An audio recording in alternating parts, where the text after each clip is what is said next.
Hi,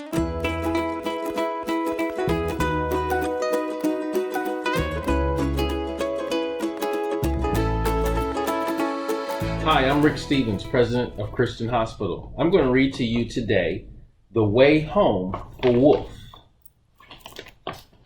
As a rainbow of lights flickered soft in the night, dusting diamonds of ice in a desert of white, the wild, whipping wind, it whistled its tune to a howling of wolves and a shivering moon.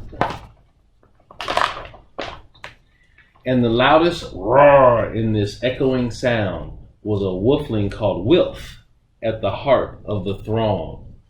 He loved to be fierce and loved to be grown. He liked to try everything, all on his own. Look at me. I am big. I am tough, he would growl, while he showed off his strength and practiced his prowl. One night, it was time for the wolves to move on. New folks had moved in, and their shelter was gone. So they left right away to find a new cave. They would have to walk far, and they'd have to be brave. Let's go, shouted Wilf. I am ready to lead.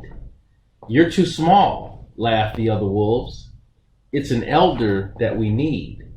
One day, they advised, you will guide from the front. I suppose, muttered Wilf, with a huff and a grunt. They struggled through snow as high as their flanks and leapt over rocks as they scaled icy banks. Wilf gave his all to keep pace and keep up, but strong-willed as he was still just a pup. He kept dropping back with each clamor and climb, and the pack journeyed further away all the time. Exhausted and breathless, he strayed off the track when a blizzard blew in and he lost his way back. Wilf longed to howl, help, and to holler it loud, but his throat was too hoarse and his heart was too proud. He lay on the tundra, his tail curled up tight. A blanket of stars was his bed for the night. Until... crack went the ice, crack and creak. Wilf jumped to all fours with a deafening shriek. He stuck out the claws on every limb.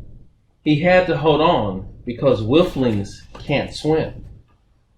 Then he fell, rolling and spinning. It felt like the end, but it was just the beginning. Since somebody down there had heeded his scream, and she swooped from beneath like a watery dream. I'll help you, she called. Just reach for my horn, a majestic and magical sea unicorn. Wilf's pride washed away, and he stretched out a paw, and she lifted him gently back onto the shore.